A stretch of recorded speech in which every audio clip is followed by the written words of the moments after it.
Hello, everyone, and thank you for joining us for our next session of Technically Speaking. This is a bite-sized series that features staff and faculty from the University of Advancing Technology in Tempe, Arizona. My name is JC Smith. I'm the Business Development Specialist for Perimeter 83, which is a tech co-working space that is actually located on the UAT campus. So today joining us is Aaron Jones. And Aaron is an Arizona Threat Liaison Officer and is currently a software developer who creates applications for law enforcement.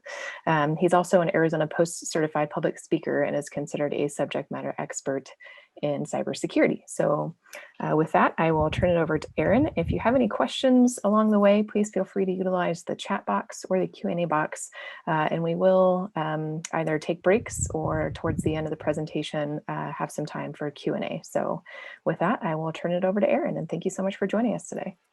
Perfect. Thank you very much. Did you have the capability of giving me permission to share my screen? Yes, that's probably a good thing. Let me change that. Okay, you should be all Perfect. Set. Thank you very much. Okay, hi everybody. My name's Aaron Jones, and I'm gonna get my screen sharing set up here, and we will get started. So just to go off of a little bit about myself, I have been working with computers for a long time, and privacy is something that I have felt is very important. I come from a time when we were told not to do things like post pictures of ourselves on the internet. I used to take classes when I was a kid where they taught us that tools like Facebook and some of these other MySpace and Instagram and stuff like that. There was actually a time in the history of the internet in which people would tell you don't actually do stuff like that. It was actually really important that you don't post pictures of yourself and you don't meet people online, and it was a completely different environment. The internet certainly changed. However, with that said, I feel that some of the changes and some of the things that people have said about how you use the internet is not entirely true. And we're going to go over a lot today about anonymous usage. And I'm sure everybody inside the room right now has heard this term. You'll often see it whenever something crashes on your application. It'll say, "Do you want to send us data?" And it will oftentimes preface that with, "But don't worry, this is anonymous data." Really not possible to send anonymous data whenever you're sending enough information about a person. So what you're looking at right now, if you're looking at my screen, is this talk that I have done for several years now is typically approximately 2 hours. Today, we're only going to do about an hour, so we're going to condense a lot of this. But there is a video that goes along with it. You can find a lot of my videos on YouTube. I have approximately 60 hours worth of YouTube videos. And in addition to that, just to give you an idea of sort of who I am and sort of set some precedent here, I want to also show you, this is the Freenet project. The Freenet project is very famous in Europe. They do a lot in terms of privacy, and you'll find that they use my video there. If you look at FireJail, if you're using FireJail Security Sandbox, you go to their webpage and find that I am there. I've been talking about privacy and personal protection and taking care of yourself on the internet for a long time. It's what led to me becoming a threat liaison officer. Typically, whenever you have a TLO, a threat liaison officer, their name was originally terrorism liaison officer. So you would work in the prevention of terrorism.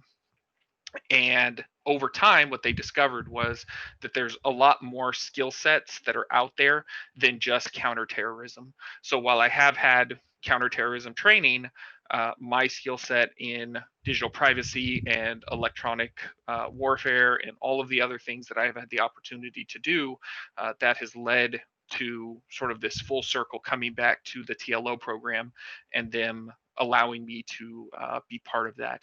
I will tell you, For my agency, I'm the very first person who was non-sworn, so AKA I didn't carry a gun or a badge to ever become a TLO.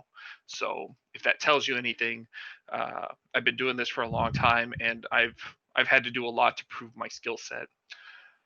So our performance objectives for today, we're going to talk about an item called Entropy.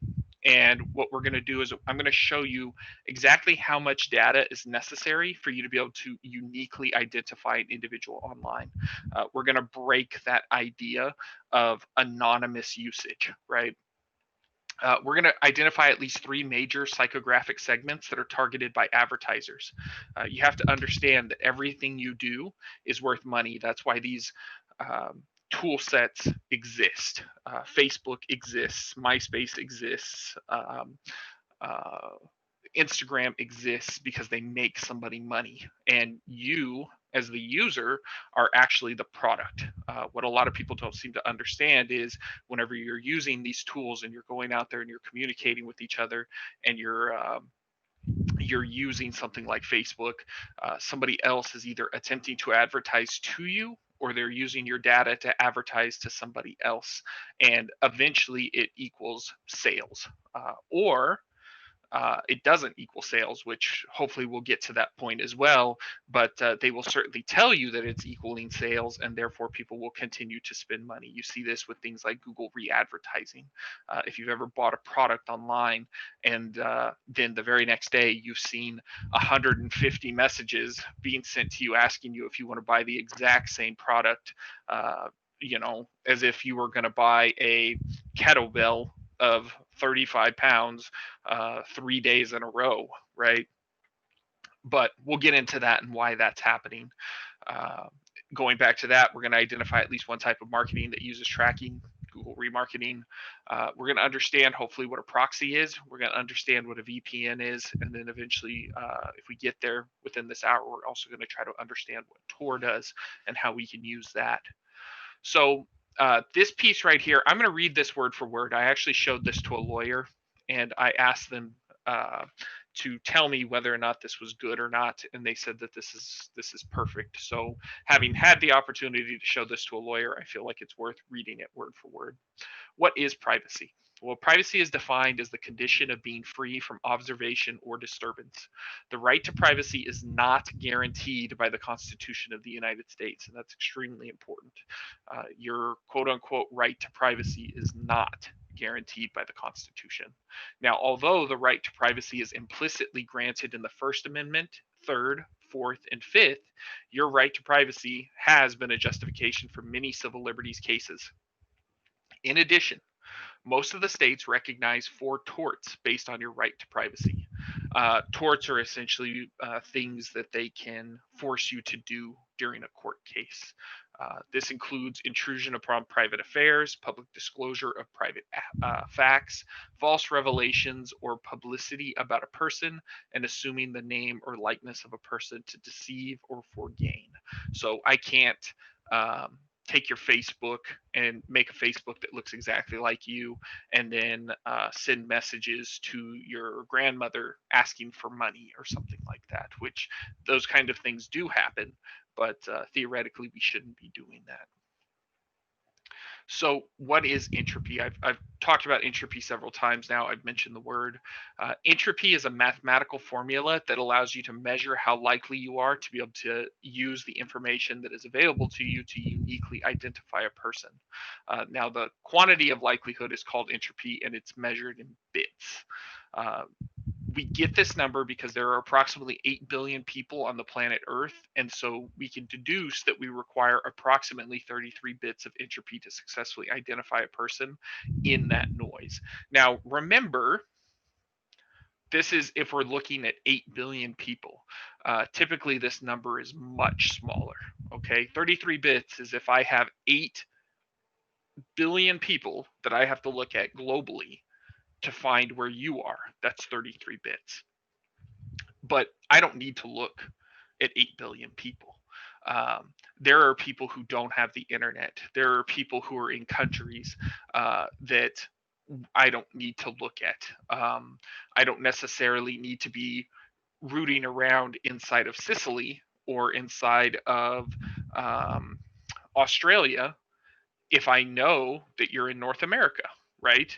I can reduce those 33 bits down. But now you're probably asking yourself at this point, well, what constitutes a bit? Um, if we come here to Panopticlick's website, uh, this is where you can actually test your browser. So I'm going to run this test while I'm talking. And what they're doing is they're sending some data to my browser. They're collecting information, and then they're going to create a breakdown of who I am just off of my browser. This is called fingerprinting. And we can see here, is your browser blocking tracking ads? I have partial protection. I'm actually running in an incognito window right now, which turns off a lot of my personal protection. So you're seeing no, no, X. So if you are using an incognito browser, let's say Chromium, let's say Firefox, and all you do is switch to incognito mode to protect yourself, that doesn't actually do anything for you. You can see that effectively the browser has failed. I'm going to show the results for this. And now what we can see here is we're receiving all of the bits that they built. So off of this browser alone, I have 17.91 bits of identifying information. How hard do you think it would be if I require 33 bits to find you globally, and I can get 17.9, so effectively 18 bits off of just your browser?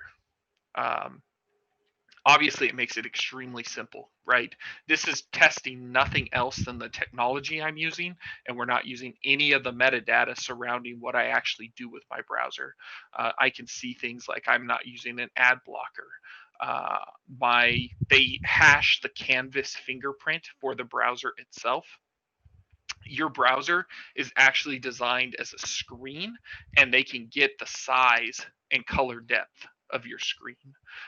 Of interest and of note right now, I run something called i3 Window Manager as part of my technology stack that I use on a daily basis. And this reports 1920 by 1080 for the screen size. This is actually incorrect for me. I'm running a 4K size screen, but what the browser believes is that I'm in 1920 by 1080 mode. And this actually matters. This is actually important information. Think for a moment about Apple Macintosh products, right? They have an 8K monitor that you can purchase that is integrated into one of their devices. How many people do you think are running an 8K monitor? Now, if I tracked you down by IP address and I had, let's just say, a general location for where you live, perhaps a city or a neighborhood, maybe a neighborhood at best. So let's go with 6 square blocks, right? How many people within a 6 square block area is running a $4,000 to $5,000 Macintosh computer with an 8K monitor that reports 8K as screen size and color depth? Well, maybe 1, 2 people tops. Regardless, if I go to Apple and I say, hey, look, I'm looking for an individual who was involved in a crime, we believe that their browser reports that they're running an 8K monitor. We think that they're running one of these Apple computers because it comes back not as WebGL vendor, blah, blah, blah, related to Linux. I'm not, it comes back as a Macintosh. There's other information that we can get here that would come back and let me know. You can see my video card here, and you can see that I'm running Manjaro. So there's other information that'll come back that demonstrates Darwin. And when you see Darwin, that's oftentimes Macintosh. So if I have all of this information and I tell Apple, here's my warrant from a judge, have you sold any of these computers in this area? Typically people are going to buy them with what? Credit cards, right? Maybe somebody purchased with cash, or maybe they go in and oftentimes what I'll hear is somebody saying like, what if I go out and I find a homeless guy, and then I ask that homeless guy to find another homeless guy, and then I give him $5,000 and he passes the $5,000 on to somebody else, and then that guy travels to Walmart and he buys the laptop in cash, and then I pay for a plane ticket and I send him to the East Coast. You're never going to find him. Like they build this very convoluted um, story. But what you have to remember and understand is your average person is not generally thinking about stuff like that. They're not thinking about needing to hide in 2 to 4 years after they commit a major crime. They're making a purchase of a very expensive item, and they're going to go in and they're going to try to protect themselves. They want things like a warranty, right? They're going to want Apple warranty coverage that comes from paying the additional $340 something so that their device is protected from damage. They're going to register things. There's a lot of behaviors that go into making a purchase like that typically people aren't trying to hide. So in a perfect world of pure privacy, yes, somebody's going to think 5 to 6 years ahead of time or 3 years ahead of time, and they're going to plan it all out so that ultimately an investigator is going to run into this brick wall when they discover, oh, it was all done as a shell company and done as this, but in real life it doesn't work like that. Okay, so going back to my example, you go in and you ask Apple and you say, hey, has anybody made any purchases of this device in this area for X amount of money? And they may come back and say, no, maybe the person moved there recently or something similar, right? But ultimately you can check records and you can say, okay, well, did they ever update the billing information for their iTunes? And so maybe they purchased the computer out in California, they moved to Arizona, but then they changed the billing information to Arizona for that location on iTunes. And while the device is still registered out in California, the device is now known potentially to be operating in this area. In addition to that, companies like Google and Apple, they also have your IP address. They can figure out if you're operating in generally the same area. In addition to that, they fingerprint everything about you because all of your data is important. So 18 bits of information is really on the low end once you realize that people are actually using their computer. So we go back to this entropy, right? What if they're a Linux user? They built their computer from parts. They did everything themselves. It's almost impossible to find them. Well, that's okay too, because now that I know your browser and I know your location, I can gather some simple things like the zip code, which we potentially have because of that IP address. And we know your birthday because you used it for your Gmail account.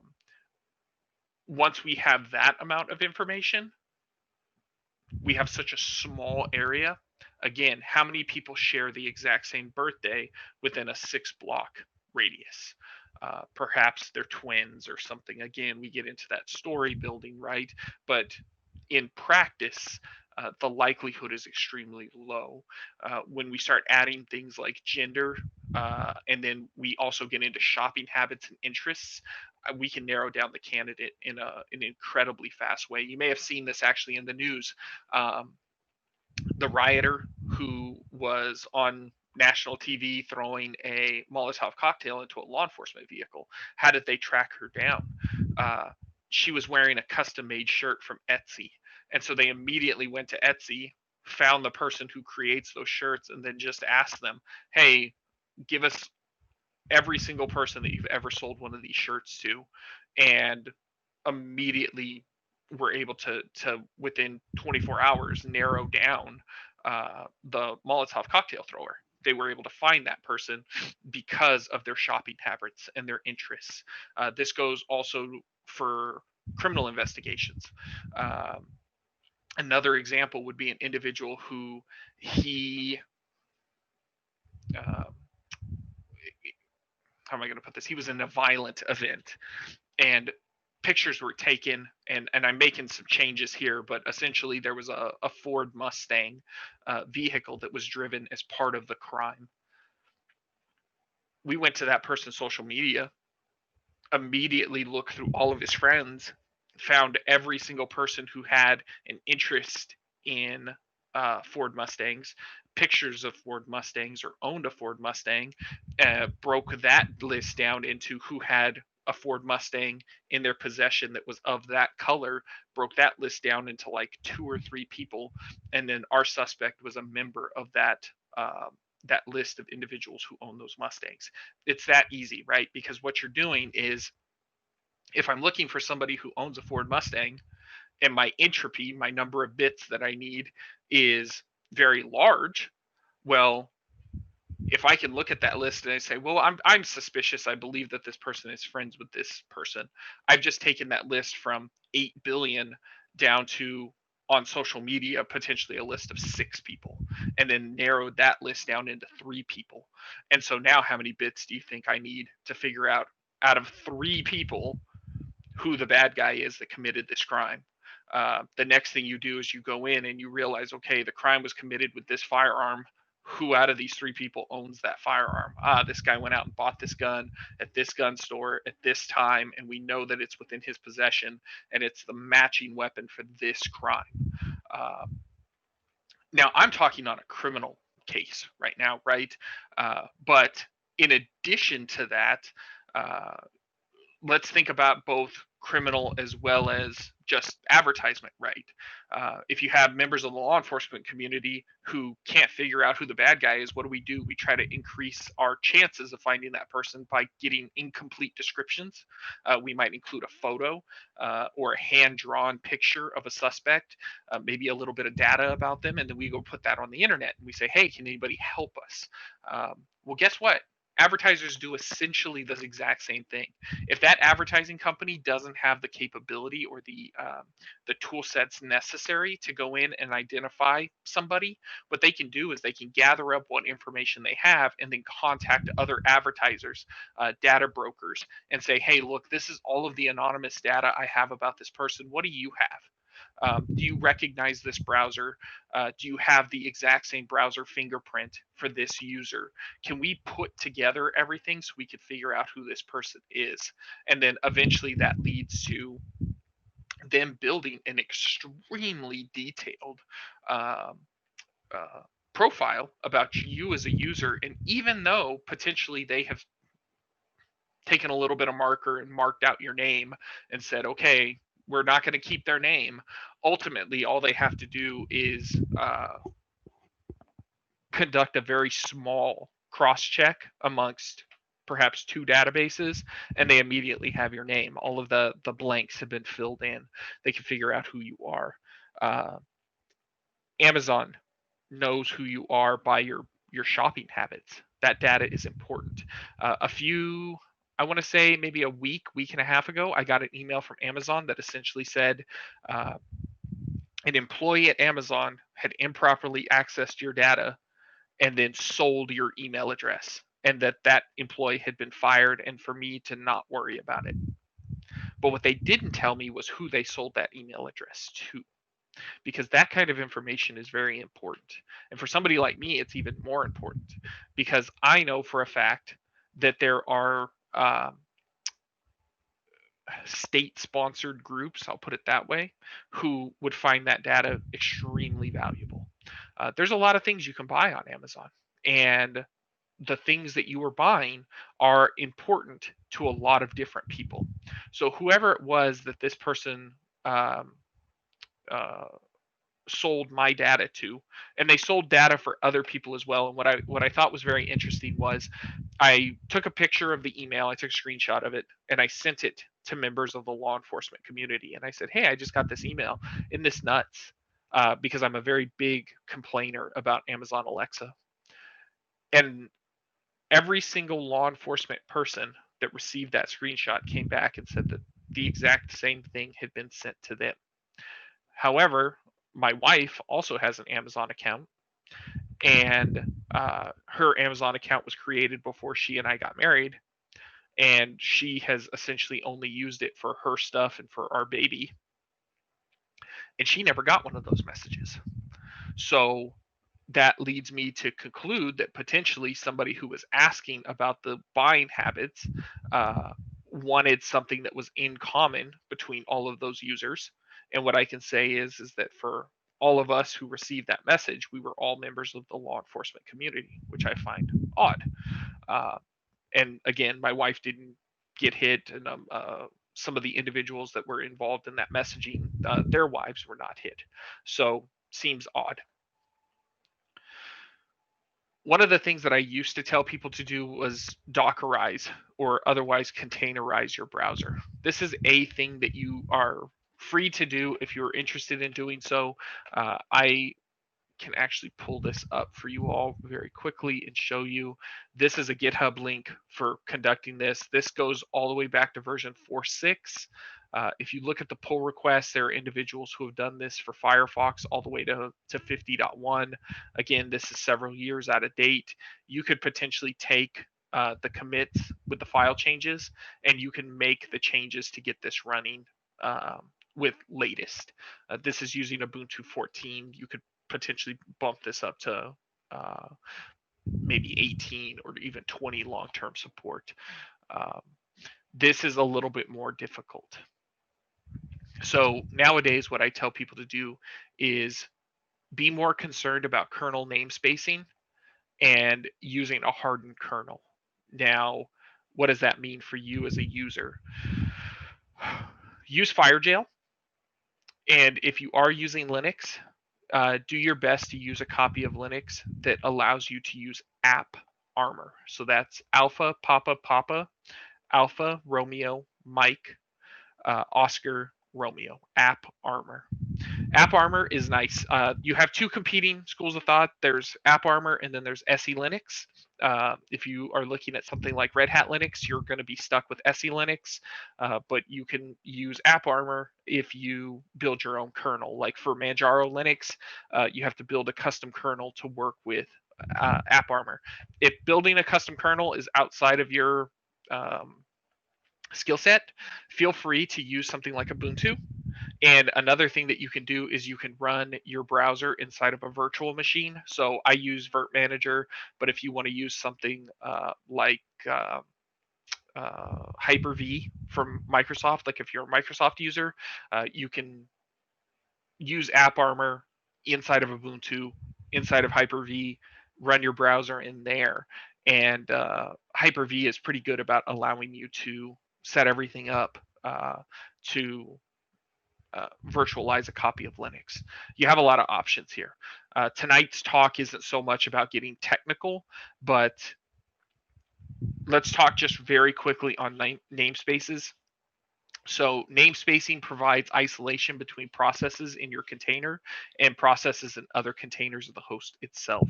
Linux supports namespacing. If you're familiar with Unix, you can get your namespacing through jails.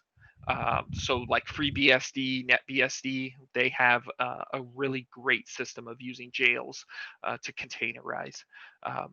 Your containers will typically have their own network stack, and they don't get privileged access to sockets or interfaces of any other container. So you can assume the containers are on bridge interfaces and should be treated like physical machines that have a common Ethernet switch. If set up in that manner. Obviously, if you're sitting here and you're thinking to yourself how you're going to set up your containerization and potentially use something like a NAT, or you're going to bridge or whatever, then this discussion is probably below you, and your decision-making process, I would leave that to you to do a little bit more research. So theoretically, a Docker container should not be able to exhaust memory, CPU, disk I/O, or bring down the host system. So this is going to help defend against some denial of service attacks. And if you're on a VPS, this is invaluable behavior because it prevents issues for other tenants when an application begins to act up. Now, I mention a VPS or a virtual private server because one of the things that I personally do is I run a essentially one-to-one analog of my entire system locally on a VPS overseas. And what I can do is I can use tools like NeoMut for checking my emails. I can use eLinks, or I can even spawn a copy of Firefox remotely and then use X-forwarding to gain access to that data. I use WeChat for IRC. I use SLRN for Usenet, and I use rTorrent for torrenting. Um, and then I also use Newsboat for doing all of my RSS feeds. So essentially, everything that I do locally on a computer, from browser to downloading files to um, even writing. So if I'm working on projects, I can actually use Vim on, well, I use NeoVim, but in Vim, it doesn't matter, it's Vim. I can do all of that remotely on a system anywhere as long as I have internet connection. So if I have access to the internet and I can SSH into that box, I have access to my full development stack. I can do all of my work. And in addition to that, that means that my entire development stack is overseas. It's away from my computer. And in addition to that, I use tools that make it look like I'm a different person every time I connect to a web page or whatever. Um, I I am doing this stuff mostly to demonstrate it for other people. I have to do these kinds of demonstrations for like law enforcement who do investigations. So funny story time, because oftentimes people will ask me, well, if you're doing all that and you're involved in having to hide all of your information and do all of these things, what's even the point of doing something like that? So, in a past life, I worked in a Joint Operations Intelligence Center. They call them JOICs. And I worked in one in Texas. I was a member of Operation Border Star for 5 seasons.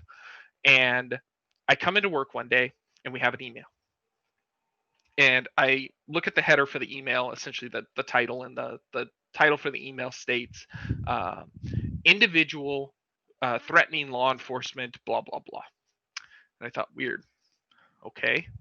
So I opened it, and there was a breakdown of what the individual who worked in another intelligence analysis group believed was coming out of this guy's web page, and it had a direct link to the guy's web page. And I felt my stomach drop. Like I knew that there was going to be problems because they had just direct linked somebody's web page to essentially every intelligence agency in the entire United States through a single mailing list. So they just blast this thing out.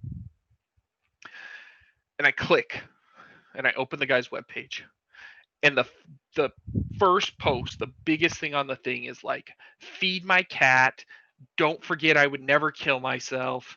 Uh, I'm ready to go down in a hail of gunfire, blah, blah, blah. And then he had a list of every IP address for every agency that came and visited his page. So essentially, what happened was this: they blow out this link to all these different people. Everybody clicks on it. So now you have Department of Defense, Department of Homeland Security, NSA. You have just a FBI laundry list of intelligence analysis people who came in that morning, clicked on a link and allowed the screen to load, looked, and were like, okay, this is worthless to us, and closed it. Except now this guy has this massive jump in traffic. And then on top of that massive jump in traffic, what he has is every 3-letter agency on the entire planet has just cruised over to his webpage and looked. So now, even if he is mentally ill, let's pretend for the sake of argument that this guy does have a mental illness. He's right. Like, he is right. The aliens are coming. The tinfoil's not working. The fires have been lit. He can hear the drums. Like, it's on. Regardless of what these people actually thought, regardless of anything else, he is 100%. It's time. Like, it's on. It's whatever you want to call it, but we're there. Even though it's not, right? Even though the vast majority of people probably looked at this, and maybe even that analyst probably got a little like, hey, don't send stuff like that out. Like, we don't need to know about the guy who's worried about fighting a leviathan creature inside of his bathtub, blah blah blah. Like, that's, we get it, he said something negative about law enforcement, but set that aside, let local police handle that. So I send out an email and I'm like, hey, just FYI, somebody's going to have a conversation with this guy now. You may want to send somebody just to let him know that this is what's going on. I don't know how you guys want to handle this, but somebody needs to do something. Because he went in there and he looked at this data. If you make a web page, you can see who comes and visits. Uh, So my big thing has always been, whenever you're going to different people's web pages, whenever you're doing an investigation or whatever, don't immediately turn on the blinkies and woo woos, right? Like the digital blinkies and woo woos can stay turned off until further on, right?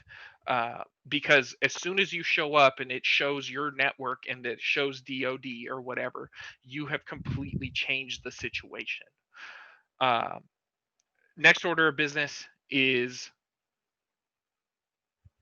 if you're running something like Docker, don't run it as root. Set your system up correctly. Go in there and take the extra mile to actually set up your virtual machine, set up whatever it is that you're working with, so that you don't have to run everything as root. You don't want a potential vulnerability that strikes your virtual machine from being able to move laterally to your actual host machine. Okay. Keep that term in mind, especially if you're a student here at UAT. You're going to hear in the future, especially if you take any classes with me, terms like pivot and moving laterally, and also moving vertically. So potentially you break into a system and then you can move from one virtual machine to another virtual machine if they're all running under the same system. These kind of vulnerabilities have hit companies like AWS. And then, of course, you can also move from the virtual machine into the host machine vertically. You can also pivot from systems. If my system is affected, can I then break into somebody else's system within the same network? There's a lot of things that you have to be concerned about whenever it comes to going to web pages where potentially they are hostile to you. So next we'll talk about advertising and surveillance capitalism, because now about these companies. I had mentioned, as we were discussing these items, about um, Amazon, AWS, and some of their problems. I have talked about Google remarketing. Google remarketing is really interesting in that they take all of your data, they sell you, so you are the product, and then they tell people about you so that those companies can pay money to try to target you. Now, the funny thing is oftentimes we see Google remarketing going to waste. As I said earlier, the idea was you go in and you purchase a, um, let's say a kettlebell, like I said. So you buy a kettlebell, and then they try to sell you more kettlebells. Every day you get a message about really cool kettlebells. That's poor remarketing. Good remarketing is you go in and you buy a kettlebell, and then I start sending you advertisements for why Gatorade is so good. Gatorade's the best, right? It's sugary, it's carbs, it's gonna make you huge, right? You're gonna put on 350 pounds of pure muscle as long as you drink Gatorade, and all the images related to that Gatorade advertisement are going to be giant, jacked, ripped dudes swinging around kettlebells. That's good Google remarketing, because now you bought a kettlebell. You're in the kettlebell mode. You're going to kettlebell all day, every day. But how are you going to refill? How are you going to feel better after your muscles are hurting? Well, I'm going to go out and buy Gatorade, because this guy who's 400 pounds of pure muscle, he's swinging a kettlebell and he probably is achy as I am, and he's drinking orange Gatorade, so I'm going to drink orange Gatorade. So that's your idea between Google remarketing done wrong, Google remarketing done right. My issue is I don't want you to have that data. I don't think that you need to know if I'm looking to go purchase a dog, or if I'm buying certain products or whatever. Maybe I have decided that for January 1st, I'm going to start working out. That's my New Year's resolution or whatever. Well, they take this data and they resell who you are. So there are methods of faking that data, again, outside of the scope of this talk, but you can find plugins for your browser that will allow you to generate false or fake profiles. Okay. But, and I'm going to skip over China real quick and I'll come back to them, because while we're on the topic of Google, I want to talk about what can they actually do with this data and why I'm concerned about them having it. This guy right here is David Barksdale, and David Barksdale still works in technology. He's on another project now, but at the time that this photo was taken, he was a Google engineer. And I've got a lot of stories because I know Google people, and I've had the opportunity of speaking in front of Google people. And when I did this talk, and I showed this guy's photo, one of the dudes very loudly exclaimed and had some choice cuss words and was like, "Yeah, I know that guy," and was very embarrassed that he's sitting in the middle of a talk with this dude's photograph up on the the the presentation, right? So who's David Barksdale? Well, David Barksdale was 27 years old, and he had access as a security engineer to emails. And he, in one way or another, decided that these very young 14, 15-year-old girls that he may or may not have been attracted to, um, he decided to go through their emails and find information about them. So when they would communicate with each other, he would read their messages, and then he would send them text messages. He got to know them, and then what he began doing was he would show up in places that they were at.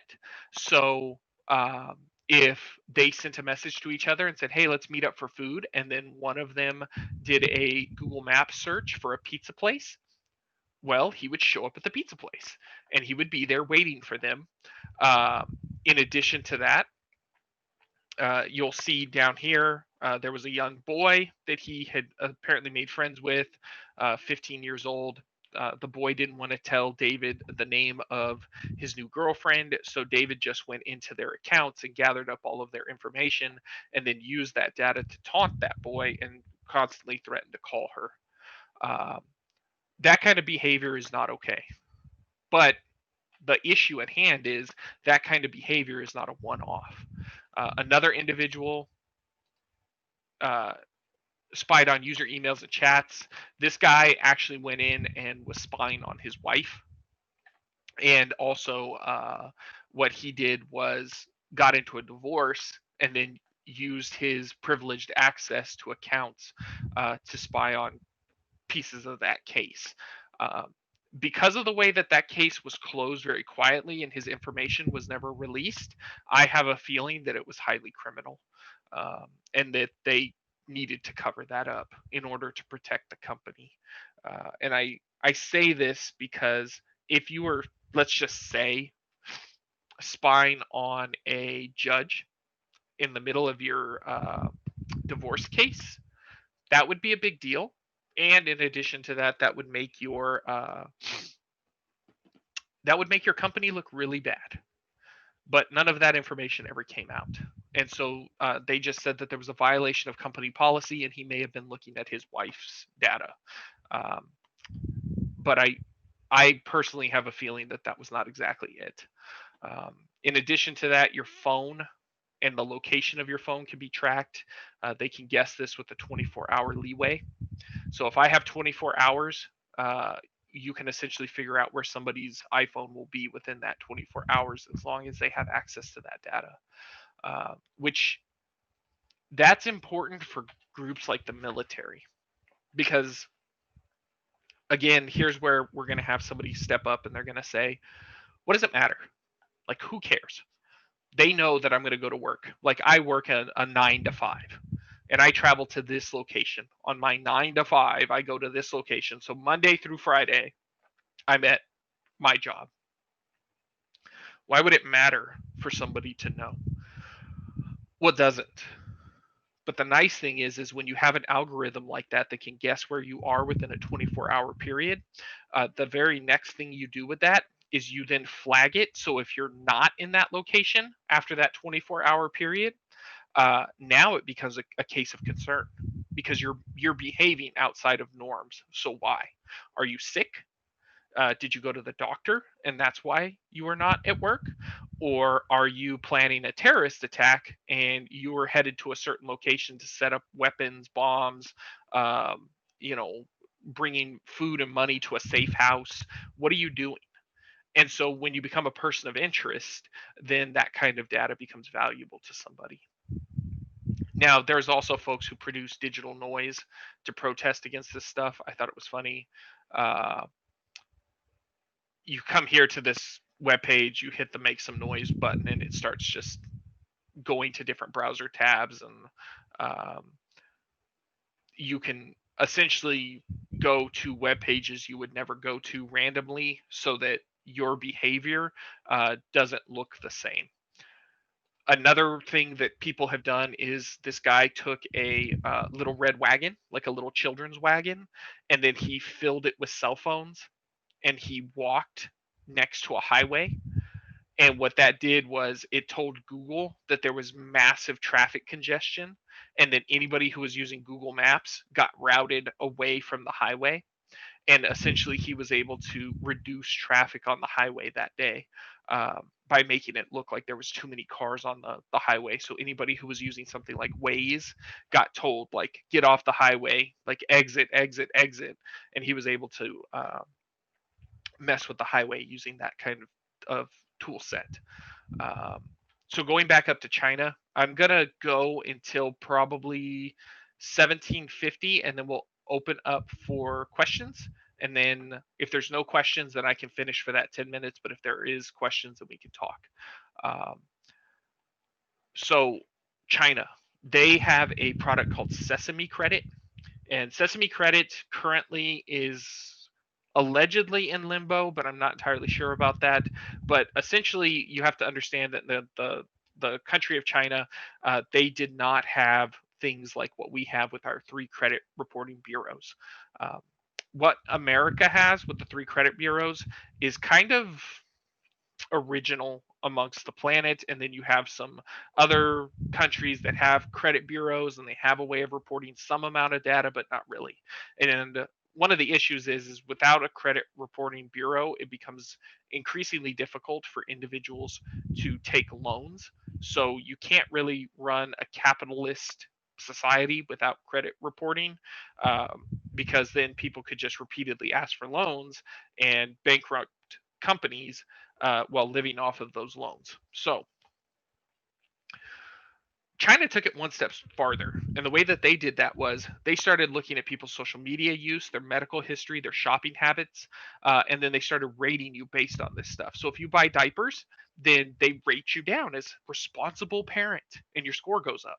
But if you live in a home with a person who plays video games for more than an hour per day, then that person is considered idle, and you receive an irresponsibility score for your household, which lowers the household score. So the idea being you get punished because somebody in your home is playing video games for too long, and they want you to get that person kickstarted. And so you get harmed for that. Now, what they've done is they've moved beyond just using the credit score for loans and business. What they did was they also integrated it with things like dating sites. So your social credit score puts you into a certain position where you're only going to see other people with similar social dating scores. So if you want people who are more attractive and have more money, you better be doing the things that they expect you to do for you to show up as being eligible. In addition to that, specific privileges become not available. They become available or not available, depending on your behavior. So they took this concept, they kind of turned it into a game, and then they made it so if you're a VIP, which VIP users are typically going to be teachers, journalists, medical doctors, or tour guides, people who might work with people from English speaking countries, then you have to have a higher score, because if your score is too low, they'll fire you. Like, they just get rid of you. And they use this to keep track of your taxes, your traffic tickets, your criminal records, your academic degrees, your club memberships, party memberships, and then even if females have been instructed to take birth control. So if you're a woman and you've been told you have to take birth control, and then they find out that you're not taking it, your social credit score can go down, and potentially you can't get certain medical care anymore. They're working on creating an acceptability score for who you are as a citizen, and it's chugging along, like, it is going. And when I first did this talk, a lot of people actually laughed, and we had a guy from China who was in the talk, and the guy was like, yeah, no, this is real. Like, he had a score, and he was like, I have a score, I got voluntold essentially that you're going to sign up for this program. And he was like, if my score goes too far, they're going to pull me out of the United States. Like, he's here on business doing stuff. Um, but if he doesn't take care of his score, they pack him up and they yank him out. So um, there's a reason why privacy is important, and I'm giving you both examples as well as examples of how to kind of start thinking about what you're going to do to recover and reclaim your identity as an individual who uses the internet, or as an individual who is online. With that said, I want to open up for questions real quick. JC, do we have any questions right now? Yes, there is one that came in from one of the participants. Sunil asked regarding the App Armor, if it's good for Mac or if there are any other solutions that would be good for Mac. So right now, the best probably choice that you're going to have for dealing with this stuff on a Mac is going to be running a virtual machine. Jails are not really available on a Mac right now. In addition to that, there is work being done on a product called Beehive, which Beehive would be a B.Sc based virtualization containerization tool.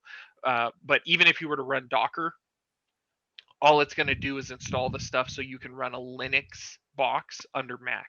So my recommendation to you is get yourself a virtualization tool of your choice, whatever it is that you want to do.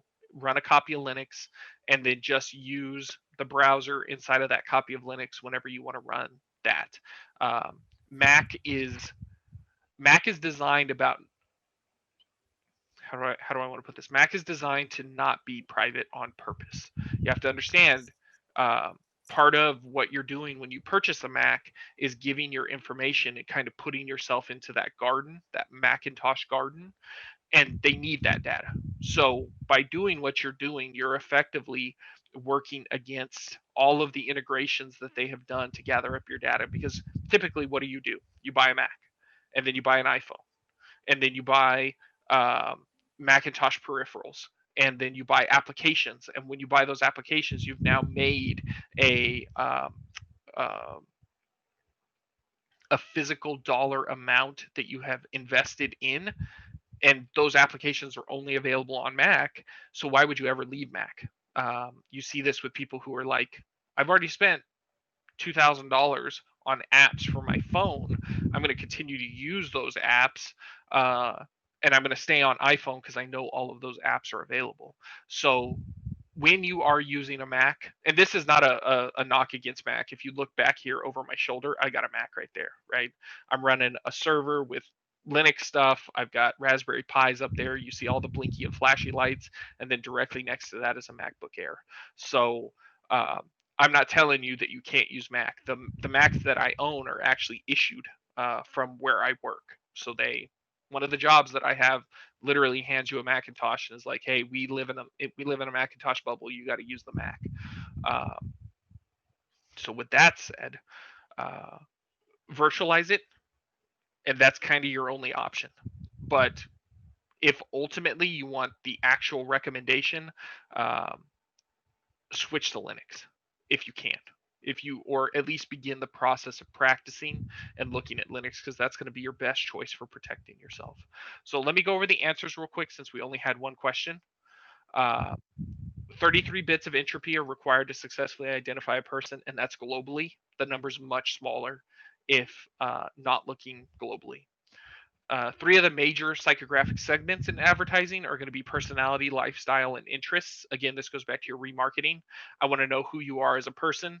Are you goth or are you not goth? Do you like colors? Do you not like colors? What's your lifestyle? Do you live in an apartment or do you live in a house? What are your interests? Do you like cars? Do you like bicycles? Do you have an interest in quote unquote save the planet, or are you a 10-cylinder twin turbocharged? I don't care what the emissions are as long as I'm making over 1,000 brake horsepower, right? All of this information is very important to people. Google Remarketing is a tracking advertiser. We can also think of Sesame Credit as, in a way, a tool for tracking. And we didn't really get to the proxies, the VPNs, or the Tor. But again, if you would like, you can come to my webpage. I've got a 2-hour video on this stuff. I'm going to throw the link in here into our chat if you all don't mind. Or you know what I can also probably do? Yeah, we can put it here in the chat. Sorry, let me put it all panelists and attendees. So again, that's my personal webpage. You can come here. I've got a 2-hour video on this stuff, and you can follow along, again, with the notes here, just as we were doing. So with that said, if there's nothing else, I want to hand it over to JC. Perfect. Awesome. Thank you so much, Aaron. And if you have any other questions, please feel free to reach out. I will send out a follow-up video with a link to the recording. We do record these sessions and make them available on YouTube. If you're interested in looking at some of the other sessions that we've done, just Google Perimeter 83 YouTube. And we do offer degrees, both bachelor's and master's degrees in cybersecurity through UAT. And we also offer professional certificate through the Perimeter 83 side.